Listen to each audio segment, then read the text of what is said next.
Abang, baru Intan teringat. Ingat apa? Tak.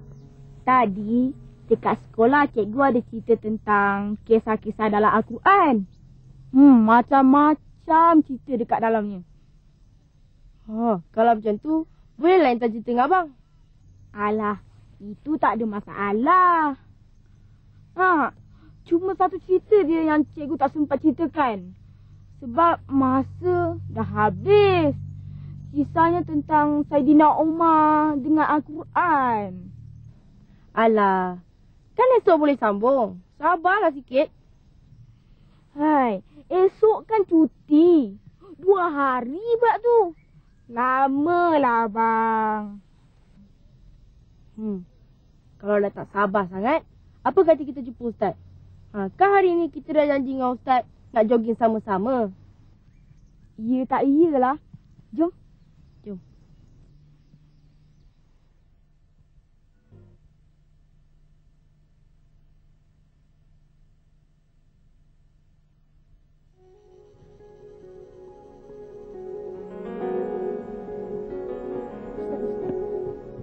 Assalamualaikum Ustaz. Assalamualaikum Ustaz. Waalaikumsalam. Omar, Intan. Dah sampai dah. Macam mana? Sihat ke ni? Alhamdulillah sihat. Kalau macam tu, jom kita jogging.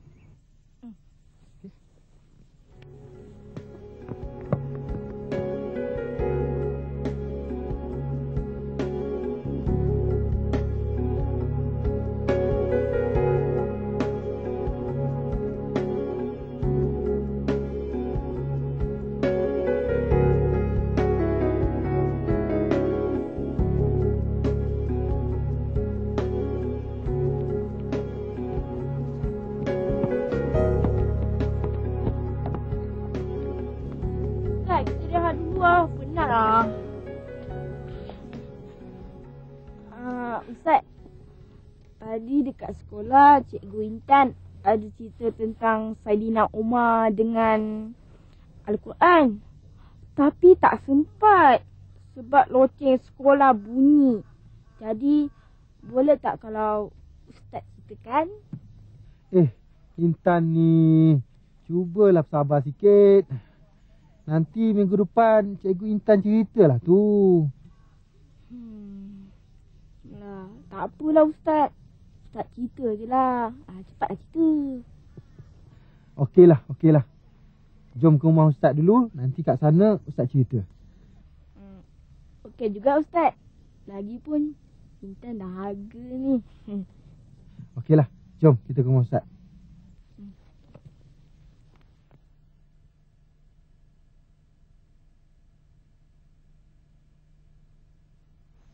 Alhamdulillahi Rabbil Alamin. Wassalatu wassalamu ala ashrafil anbiya'i wal mursalin. Wa ala alihi wa sahbihi ajma'in. Assalamualaikum warahmatullahi wabarakatuh. Apa khabar adik-adik semua? Saya harap adik-adik semua berada dalam keadaan sihat walafiat.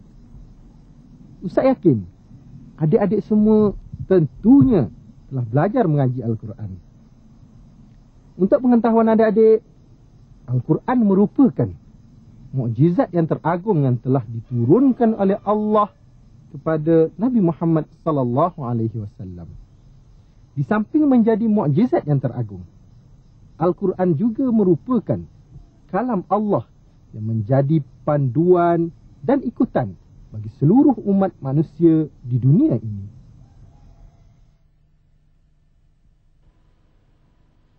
Qala Allah Ta'ala, Zalikal kitabu la raiba fihi hudal lil muttaqin. Maksudnya, kitab Al-Quran ini Tidak ada sebarang syak padanya. Ia menjadi petunjuk bagi orang-orang yang bertakwa. Surah Al-Baqarah ayat 2. Ayat ini menjelaskan bahawa Al-Quran merupakan sumber utama yang wajib dipercayai oleh setiap umat Islam dalam mencapai kebahagiaan hidup di dunia maupun di akhirat.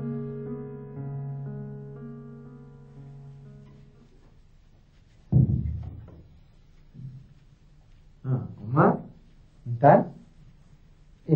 Kenapa ni tak minum air ni? Dah Ustaz. Tapi Ustaz cepatlah cerita.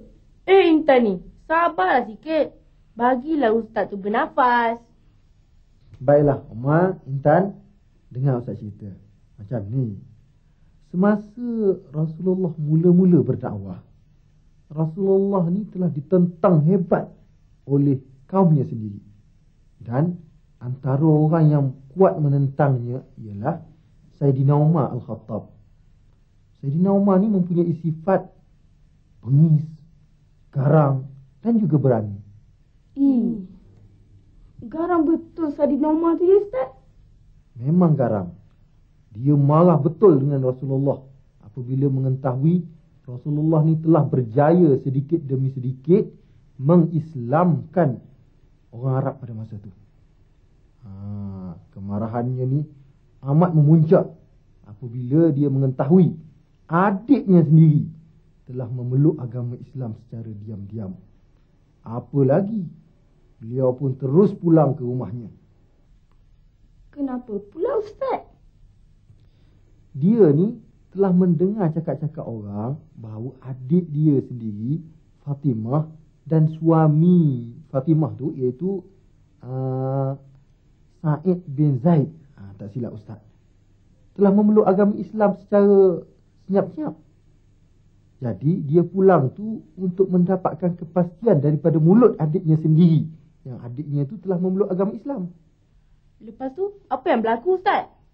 Sesampai sahaja Sayyidina Umar ni di depan pintu rumah, tiba-tiba beliau telah mendengar sayup-sayup suara adiknya membaca Al-Quran di dalam rumah. Beliau mengamati betul-betul suara adiknya tu. Lalu dia memanggil Fatimah. Apabila sahaja Fatimah ni dengar suara Sayyidina Umar, dia pun takut. Menggigil dia.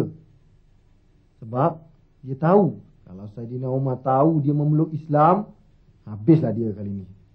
Kemudian dia terus masuk ke dalam rumah dan meminta adiknya menyerahkan lembaran Al-Quran tersebut. Tetapi adiknya tak nak menyerahkan.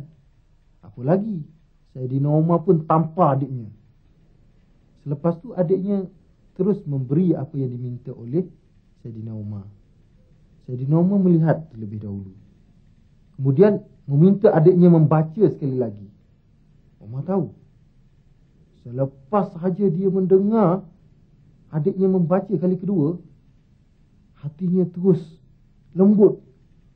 Dia terpesona dengan keindahan bahasa Al-Quran. Dan kemarahannya tadi tu yang membuat-buat tu terus hilang. Lepas tu Sayyidina Umar pergi jumpa Rasulullah, tak, Ustaz? Ya, Umar. Memang selepas tu Sayyidina Umar terus pergi berjumpa dengan Rasulullah. Tapi Umar, Intan, kali ni dia pergi bukan dengan niat hendak membunuh Rasulullah. Dia pergi kerana ingin mengisytiharkan dirinya akan memeluk agama Islam. Apabila sahabat-sahabat Rasulullah ni tahu yang Sayyidina Umar ni telah memeluk agama Islam, apa lagi, mereka pun terus bertakbir tanda kesyukuran. Umar, Intan, begitulah kisah Sayyidina Umar memeluk agama Islam dengan hanya mendengar bacaan ayat suci Al-Quran.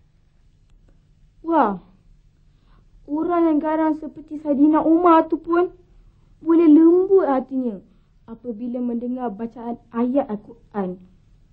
Tentulah, Intan. Ini kerana Al-Quran adalah mukjizat yang terbesar yang telah dianugerahkan oleh Allah kepada Nabi Muhammad. Dan ia juga menjadi panduan bagi seluruh umat Islam sampai ke hari ini.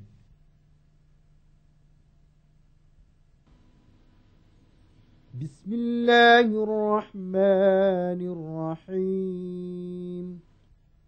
Alif Lam Mim. Zalikal kitabu la raiba fihi hudan lil muttaqin. الذين يؤمنون بالغيب ويقيمون الصلاة ومما رزقناهم ينفقون والذين يؤمنون بما أنزل إليك وما أنزل من قبلك وبالآخرة هم يوقنون أولئك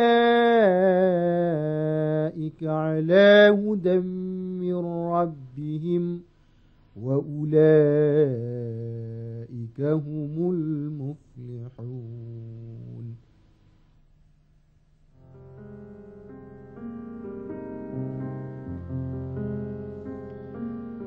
Sesiapa yang membaca Al-Quran dan mengamalkannya akan membawa ke jalan kebaikan dan juga akan dilimpahi pahala serta mendapat rahmat.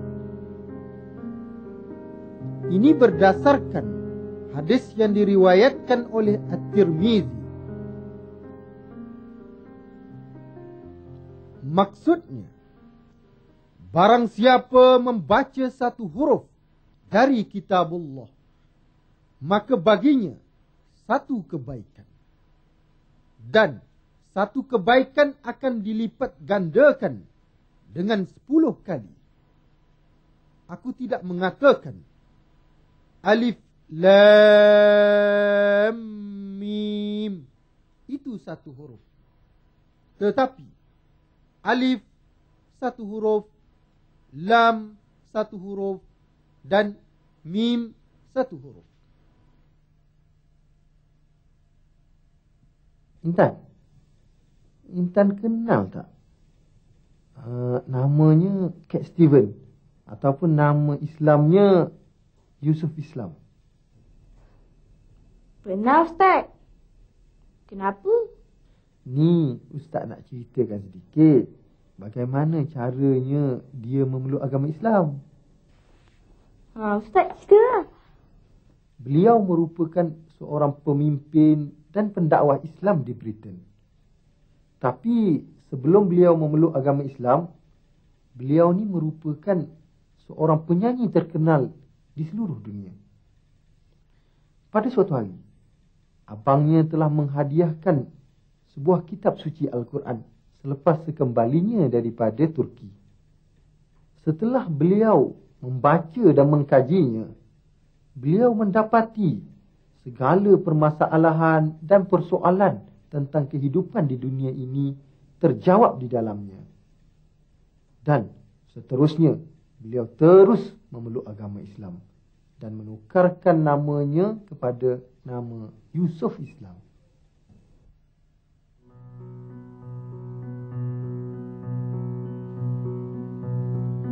Al-Quran ialah sebuah kitab yang cukup sempurna dan tidak mengandungi unsur-unsur dusta serta kezaliman.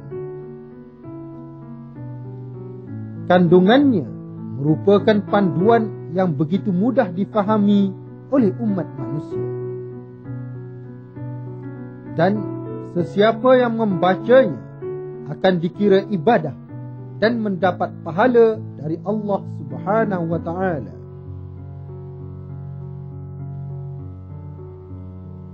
Hakikat ini telah dinyatakan oleh Allah Subhanahu wa ta'ala di dalam firman-Nya. Wa hadza kitabun anzalnahu mubarakun fattabi'uhu wattaqu la'allakum turhamun. Maksudnya, dan inilah sebuah kitab yang kami turunkan, yang mempunyai keberkatan. Oleh itu, hendaklah kamu menurutnya, dan bertakwalah. Mudah-mudahan kamu beroleh rahmat. Surah Al-An'am ayat 155. Ayat ini menggesa supaya umat Islam menjadikan Al-Quran sebagai pegangan hidup dalam menjalani kehidupan di dunia ini.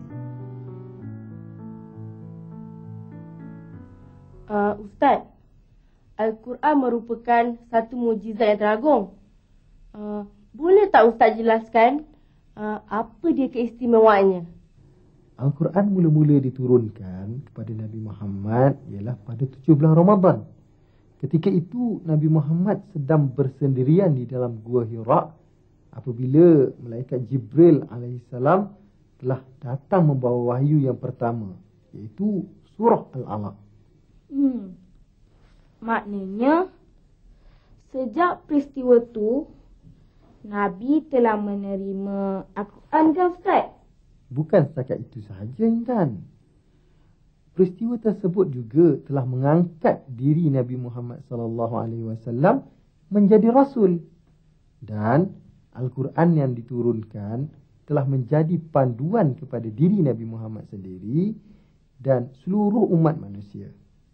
Lagipun Al-Quran ini merupakan kalam Allah yang mempunyai keindahan bahasa yang tidak boleh ditandingi oleh mana-mana kitab ataupun penyair. Dan ayatnya begitu hebat dan mengkagumkan, serta mempunyai makna yang luas.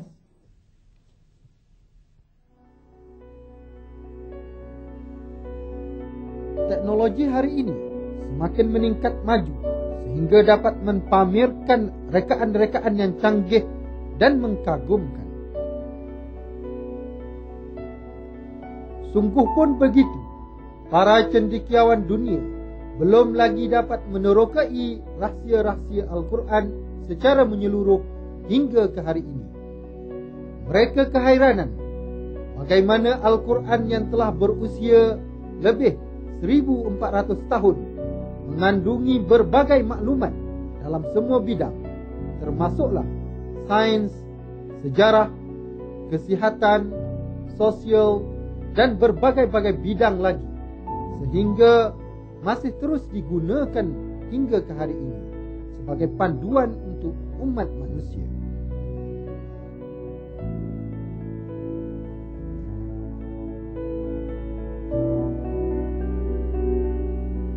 Jelaslah, Al-Quran merupakan sumber panduan dan hidayah bagi kebahagiaan hidup manusia di dunia dan di akhirat.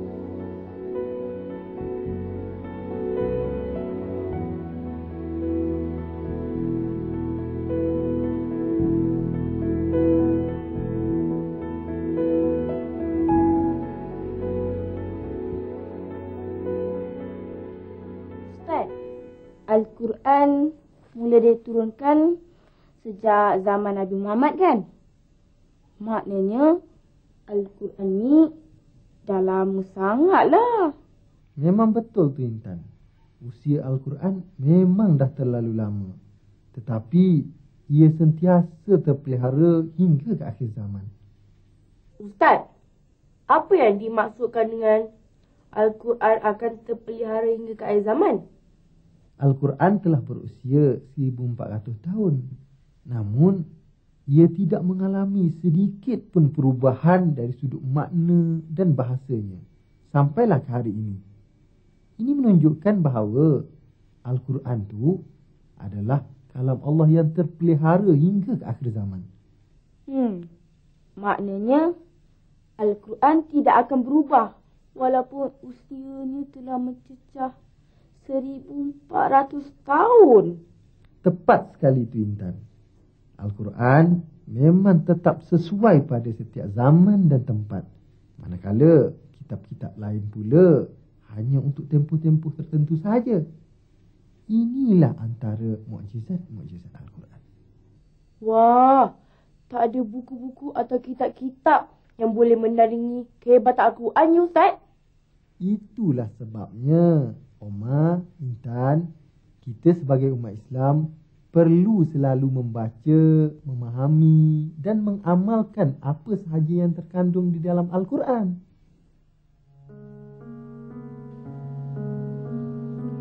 Selain itu, antara rahmat yang dikurniakan jika kita membaca Al-Quran ialah kedua ibu bapa kita akan mendapat mahkota syurga. Ini adalah berdasarkan daripada sabda Rasulullah sallallahu alaihi wasallam yang diriwayatkan dari Muaz bin Anas, yang bermaksud barang siapa yang membaca Al-Quran dan mengamalkan apa yang terdapat di dalamnya, Allah akan mengenakan mahkota kepada kedua orang tuanya pada hari kiamat kelak, di mana cahayanya lebih terang daripada cahaya matahari di dunia ini. Maka kamu tidak akan menduga bahawa ganjaran itu disebabkan dengan amalan yang seperti ini. Omar, Intan, hari ini di samping kita dapat menyihatkan badan, kita juga dapat mempelajari sedikit sebanyak tentang perkara yang berkaitan dengan Al-Quran. Betul juga, Ustaz. Lepas dengar Ustaz cerita, makin semangat Umar nak baca Al-Quran. Intan pun macam tu. Tapi lah, kalau boleh, Intan rasa Intan nak khatam dulu daripada abang tau. Kita tengok siapa yang khatam Al-Quran dulu. Bukan macam tu, Intan. Soal siapa yang khatam dulu tu tak timbul. Apa yang penting, kita mestilah selalu membaca Al-Quran. Janganlah selepas khatam Al-Quran terus tutup, tak baca-baca lagi dah lepas tu. Omar, Intan, rajin-rajinlah baca Al-Quran ya. Baiklah Ustaz. Lepas ni Intan akan selalu baca Al-Quran. Umar pun sama. Alhamdulillah. Baguslah kalau macam tu. Ustaz, kalau macam tu, kami minta diri dulu lah. Lagipun hari dah lewat ni. Baiklah. Assalamualaikum Ustaz. Assalamualaikum Ustaz. Waalaikumsalam.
Adik-adik, muslimin muslimat, penonton yang dirahmati Allah. Sesungguhnya, Al-Quran sememangnya tidak boleh dipisahkan sama sekali daripada kehidupan seluruh umat Islam. Ini kerana Al-Quran merupakan tunjang ataupun asas penting bagi umat Islam dalam memahami, menghayati dan mengamalkan ajarannya. nampaknya masa tidak mengizinkan adik-adik. Sampai di sini sahaja program kita pada kali ini. InsyaAllah, di lain episod kita akan bertemu lagi. Ingat pesan Ustaz adik-adik. Rajin-rajinlah membaca Al-Quran. Kerana membaca Al-Quran juga dikira ibadah dan mendapat pahala di sisi Allah. Sekian. Wabillahi taufiq wal hidayah. Wassalamualaikum warahmatullahi wabarakatuh.